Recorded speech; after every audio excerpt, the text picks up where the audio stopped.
श्री गणेशाय नमः।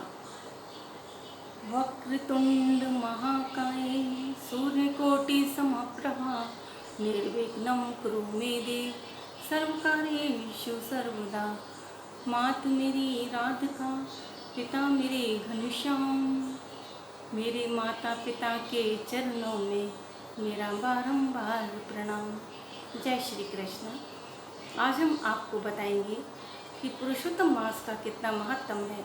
इस पुरुषोत्तम मास में द्रौपदी ने पुरुषोत्तम महीने का जो तिरस्कार किया, उसके कारण उसको कितनी घोर पीड़ाएं भुगतनी पड़ी। द्रौपदी पिछले जन्म में मेधावी ऋषि की कन्या थी।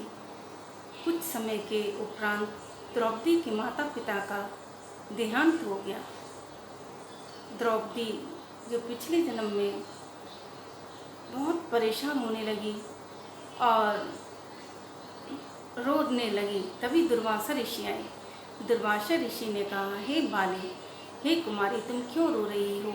तुम्हारे माता पिता तो चले गए, अभी पुरुषोत्तम महीना चल रहा है, तुम इसमें भगवान श्री कृष्ण की पूजा पाठ करो।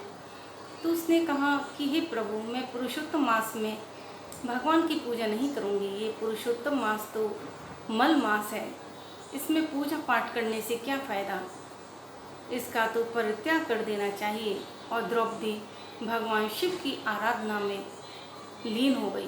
कुछ दिन बाद भगवान शिव ने उसको आशीर्वाद दिया। कई वर्षों तक द्रौपदी जब भगवान शिव की उपासना करती रही, तब भगवान शिव ने प्रकट होकर द्रौपदी को आशीर्वाद दिया कि मांगो, क्या वर मांगती हो।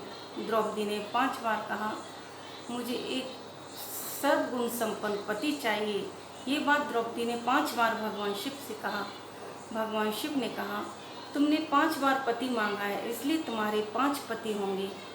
द्रौपदी बोली, हे प्रभु, ये कहते हुए आपको शोभा नहीं आती। एक स्त्री के एक ही पति हो सकता है, 5 पति कैसे हो सकते हैं? भगवान शिव ने कहा, जब तुमने 5 बार मांगा है तो 5 पति होंगे, वो भी इस जन्म में नहीं, अगले जन्म में होंगे। ये कहकर भगवान शिव अंतर ध्यान हो गए। अगले जन्म में द्रौपदी राजा द्रुपद की कन्या बनी और जन्म उनका अग्नि से हुआ।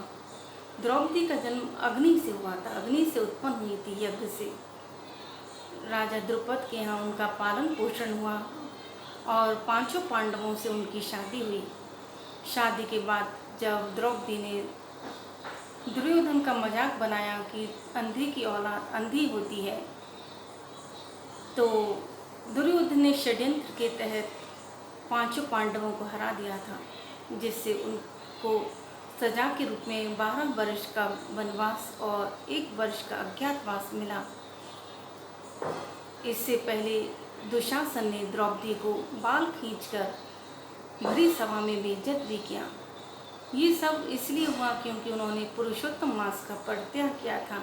लेकिन जब द्रौपदी ने भगवान श्री कृष्ण को पुकारा, तो द्रौपदी ने भगवान श्री कृष्ण से अपनी रक्षा की प्रार्थना की।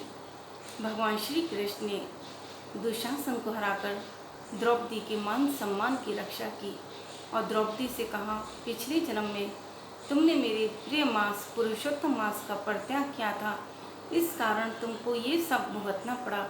अब तुम 14 वर्षों तक लगातार पुरुषोत्तम मास में मेरी उपासना करो, मेरी पूजा पाठ करो, तो तुमको फिर से सब राजपाट और मान सम्मान की प्राप्ति होगी। तो जब पांडवों को 12 वर्ष का वनवास हुआ, 1 वर्ष का अज्ञातवास हुआ, तो वन में भी पुरुषोत्तम मास का अच्छी तरह से पूजा पाठ करते रहे, उपासना करते रहे। और उसके बाद जब महाभारत का युद्ध हुआ था, पांडवों की जीत हुई, उनको खोया राज्य वापस मिला, द्रौपदी के मान सम्मान की रक्षा हुई। पुरुषोत्तम मास का बहुत अधिक महत्व है। पुरुषोत्तम मास सब महीनों में सबसे ज़्यादा अक्षय पुण्यकारी है। इसमें पूजा पाठ करने से अक्षय पुण्य की प्राप्ति होती है।